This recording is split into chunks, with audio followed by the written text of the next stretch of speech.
Hello Leo, welcome po sa inyong reading. So this is for September the 4th to September the 7th reading. Para po sa mga bago, don't forget to click the subscribe button. Smash the like button, comment below kung kayo po ay nakaka-resonate and hit the notification bell. Kung gusto nyo pong sumali sa ating live session, sa kabilang channel po yan, that is Babaylan TV. No, yan po ang ating unang channel catered for our international audience. So, kung hindi nyo po maabutan ng live sessions, pwede naman po kayo magtanong dito sa comment section as long as the question po is answerable by yes or no. So, Leo, I want you to know that this is a general reading. You may resonate with the entire reading or you may resonate with some bits and pieces of the reading. Take what's only yours. Simulan na natin. So, parang meron talagang tao dito na ayaw na munang or natatakot pa na kausapin ka. Kasi parang feeling niya, mas okay ka naman no, nung nagkaroon kayo ng separation, whether it is physical or energetic. I feel like medyo nag-pause itong connection, no? Sabihin natin na nagpahiwatig itong taong ito ng kanyang nararamdaman. Pero natakot muna, no? Parang mas nauna yung takot niya kaya huminto. And then, yun yung separation, no? Not, well, it could be physically na nag-separate or this more of energetic. Pero damang-daman yun na up until now, no? Medyo ini-stalk pa rin tayo nitong taong ito.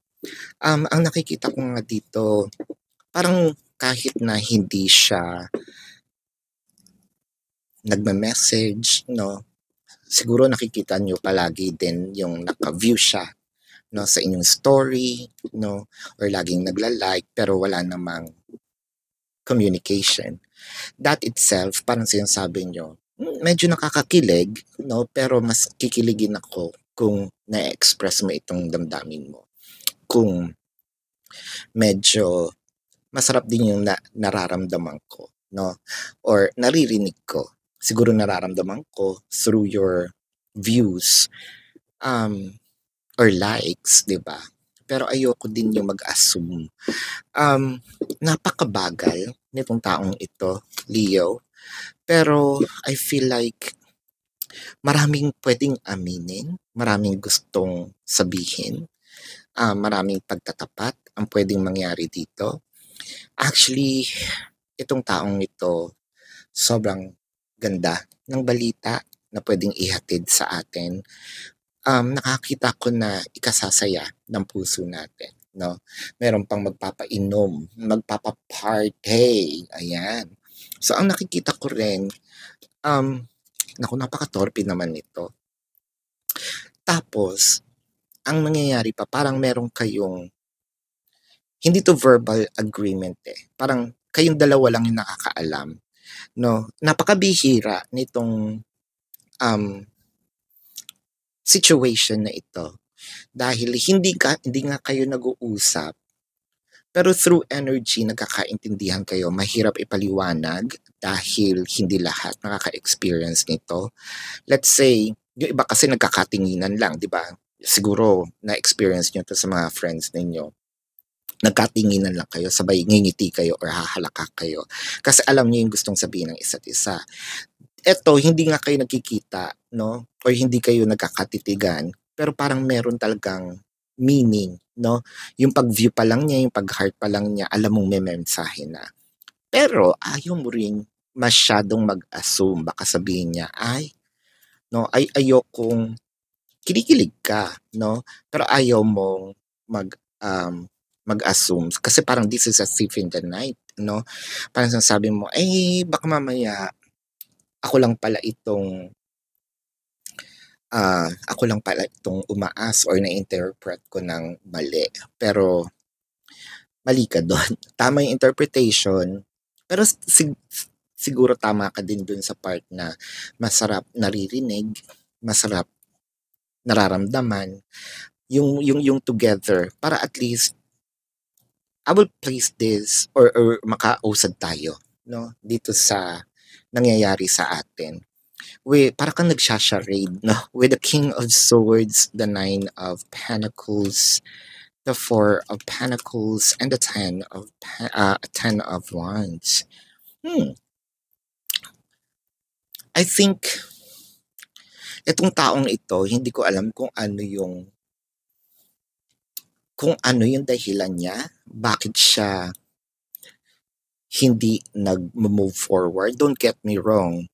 Siguro sabihin natin nakikipaglandian siya, pero may emotion dito, 'di ba? Meron talagang emotion na sabihin natin ayan yata. Meron talagang emotion na ayan dito yan eh. So kulang tayong dalawa. May emotion talaga dito na investment. What I am seeing in here, so kung King of Swords itong nasa taas, isa siguro sa inyo, no, magiging cutthroat yung isa. So ito pala yon. The reason, so babawiin ko to ha, hindi natin alam kasi sabi ko hindi ko alam. So nag-iba kasi yung placement ng card, nakita ko na kulang kasi, no? Kaya siya natatakot at hindi siya maka-move forward is dahil cutthroat ka. So parang your energy is too either loud for them or too aggressive for them.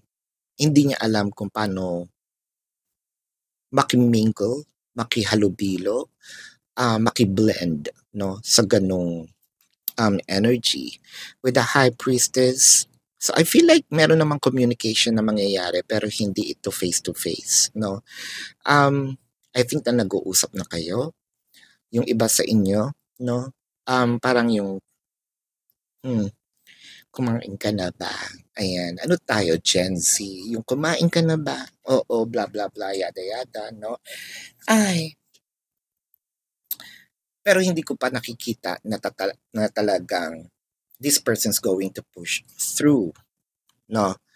Their feelings or may pag-amin dito ng feelings. Wala pa naman. Ito ay mananatiling talking stage which is nakakainis dahil ikaw naiinip na. Si person hindi pa kayang magsalita. Hindi ko naman sinasabi ditong baguhin mo yung sarili mo kasi that makes you unique, that makes you who you are, di ba? Siguro antayin na lang natin dito yung kanyang pagsasalita or tingnan natin sa mga ibang araw, baka biglang, meron na siyang yung update dito, baka meron na siyang bayag, no? Nahanap niya na ang kanyang bayag. Ayan, we were always meant to meet and it was written in the stars, and are you thinking about me? So as you can see, meron talagang, I think that this is a mirrored energy. Meron talagang attraction. Yun nga lang, anong gagawin natin sa attraction, no? Siguro okay to kung nagsisimula, pero kung magtatagal ng naka-stuck dito sa situation na to, kahit ako maiinis, no? Tignan natin ang zodiac sign ni person. Now, this could be their sun sign or a placement in their chart. I am seeing Taurus, Leo, Virgo, Pisces, Sagittarius, Scorpio, Cancer. So yan, this is your reading, Leo. Para po sa mga bago, don't forget to click the subscribe button, smash the like button, comment below kung kayo po yung nakaka-resonate, and hit the notification bell. Kung gusto niyo pong sumali sa ating live session sa kabilang channel po yan, that is Babaylan TV. Yan po ang ating unang channel catered for our international audience.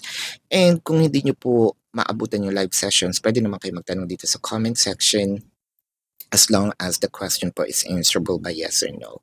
Now, kilala nyo yung sarili ninyo, Leo, no? Kung hindi kayo papatulugin ng yes or no na sagot, dumiretso na kayo dun sa ating question form. May link po yan sa ating website. Click the link, you're gonna be routed to my website. Una pong bubungad sa inyo, wag pong trigger happy, no? Yung question form. Sa baba po, nandun po yung mga QR codes. May label naman po siya, no? Nandun po yung how much per question, the name, the number for your reference. Ayan. And nag-create po ako doon ng 4 questions plus 1. Take advantage of it. If you want to book a private reading, hanapin nyo po, nakalabel naman doon sa QR codes. Pero kung hindi po kayo nagmamadali, no, Leo, pwede naman kayo sumali sa ating raffle. All you need to do is to report those fake accounts and then take a screenshot of your report, send it to the designated email. Bubunot po tayo doon ng winner for a private reading. Ayan, kung hinahanap niyo po itong ibang readings dito, nilipat ko po sa Facebook and nakapag-post po ako doon ng bago, no? That was just yesterday. So this is your reading. Love and light. Namaste. See you po sa susunod na reading. Goodbye, Leo.